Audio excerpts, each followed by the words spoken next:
Welcome back to Reality Served Hot, where the tea is always served hot and the drama never sleeps.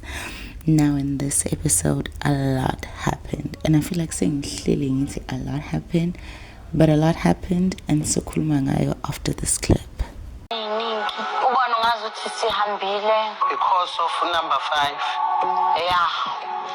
Kanti mina vele nje ngasemina sisinawe ngazidecide kudala njengoba ngangitshelile musuthi hayi umuntu wakho nje muthathe ngoba ngangibonile ukuthi ngosakane indaba nami ukuthi kuphela nina beningazi Uvela uthule nako umuntu uzakusiza waphela manje mase sikubona ungekho right siyasingabusazi thina ukwenza kanti kuningi into eyenza ngingayo kuyo report ekhaya mabo umseleko engangiphathanga kahle ingoba ngiyenzela ukuthi nje ngingabe abantu basekhaya bakuthanda ukukhuluma kodwa akusho ukuthi abakubona wrong ngenzela naye ya kunjalo ngoba mase ngiresolve thina sisala sibhlungu kanina seniba right ukahle kasinye isikhathi ngiyangifile as if waste isikhathi sami mhlambe kwakufuze ngabe ngireversile nje back fast I think imini ngathatha decision wrong ukuthi ngibuyelane nomsebenzi ukuba umuntu uyabhala ngangengize ngizale kakhulu ngizoba nompumelelo mhlambe kuphela ngenkathi sesilapha ngizoqala ngento nje eshuma Khumalo ukhulume into eyakhulunywa yimi sihamba naye siphuma kwezomshado usho kahle ke babaqhuma eqala uthene sasishare yonke into of which is true ngento adiyisho but for her ukuthi akhulume into eyakhulunywa yimi sharing at that time azoyenza engathi ya mina ngayidirector kuyena eyiphi leyo nto into yokuthi you once said to me ngizoba unkosikazi okwenzani mangabe ngizofileka ukuzala umacele uthi kumina wangikhombisa uMakhumalo ekhulelwe that I don't remember at all uMakhumalo futhi angimazanga mina enengane number 2 uthi umacele ngamtshela mina ukuthi umuntu onengane ngeke ngimthathe kodwa ngamthatha uMakhumalo ebenengane bengingazi ngalesa sikhathi ngimthatha ukuthi unengane noma kanayo ingane ngaze later lelo lapho and akulona udaba engifuna ukulukhuluma ngoba alingithinti at all ngisengilizwa ngaba girl owathi kimi iyasiza emzumbe hayi ukuthi izoba unkosikazi okay isiuyena unkosikazi umato akusikona kwakhe lokho akahlangene nakho manithi okay wakhulelwa abanengane ikuphi ingane ngicabanga ukuthi umkhwenyana wakhe kathi emthatha eyongena kaMseleko uba ikhuluma lona uyazi ukuthi ikuphi ingane angikhulumile ngithi le ndaba mina angithi ngiyikhulumile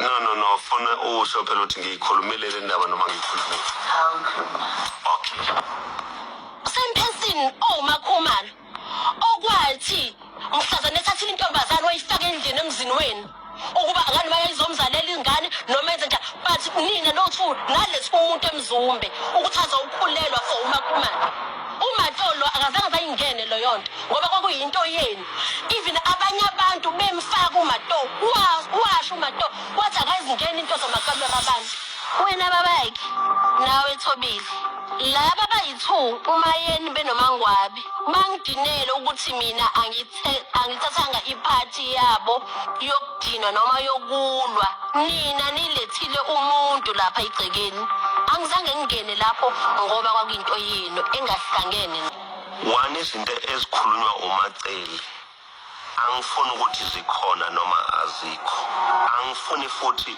ukumphikisa umacele bese thi ifavor umuntu othile. Okay, so as we've seen in this episode, Umayeni has shared her thoughts, and I'm so glad that she spoke out about it because in the retreat she was very quiet, but I'm glad she's spoken out, and it seems like she's coming to a point where she's genuinely just tired of this man. And honestly, if it wasn't for the kids, like we've seen in the other episodes, I don't think Umayeni would still be in this marriage. It's giving very much Sisuka kude, but I'm tired of you. But because of the kids and her family, and now that we see that uyasho ukuthi umndeni wakhe is very much hlala bekezela emshadweni awuhambi, and I feel like that's how a lot of parents are, especially emakhaya. It's very much ungashiyi umuzi wakho, don't give up. And we see Nosis Naiwe is also just advocating for her to make it work because it is her marriage. But deep down, I feel like Umayeni usamthanda umusa.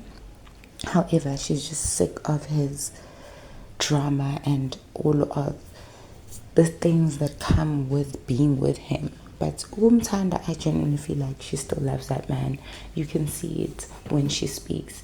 And a lot of people have said, no, Agasamtanda, no, Usamtanda, she's just sick of his drama.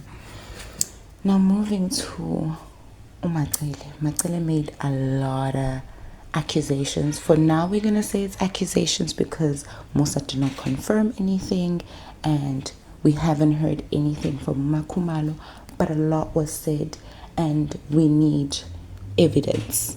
Like, yes, but she said a lot of things that would need backing up because Makumalo can't, well, she can fall pregnant, however, she can't go full term. And the way she's explaining it, she's explaining a full-blown pregnancy. So kuningi lapho, and I'm going to need her to explain, or Musa to explain, because he was very much dismissive around the whole conversation of he doesn't remember and he can't speak on it because him and Makumalo are not on good terms. He did not deny, nor did he say it was true. So it leaves us in a very unsettling position because Macele made very, very big accusations around inzalo kaMakhumalo. So that's something we just need to stick around and hear ukuthi kuzokwenzakalani, because we want to know. You've now shared it with all of us, so you're gonna have to follow up and tell us ukuthi ubuchaza ukuthini, or what someone in that family is gonna have to explain between Umacele, Umakhumalo, and Umusa. They're gonna need to explain what is that all about, because ngokubona kwami, I don't think Umakhumalo would go all these lengths of loving Inganza Musa if she knows that she probably has a child, a hidden child, or if she knows that she can have kids. Because if we go back to the previous episodes, we've seen that even doctors have confirmed that she can have kids, she just can't keep them full term. So what are these allegations that Macele is making? Very interesting. And ubeka suke egane unwabu. So I don't want to say she's lying, I don't want to say she's telling the truth, but her anger is giving very much she knows what she's talking about. But ke sisazobona, so stay tuned. Nibukele nami ngizobe ngibukile, and we'll be back to discuss it.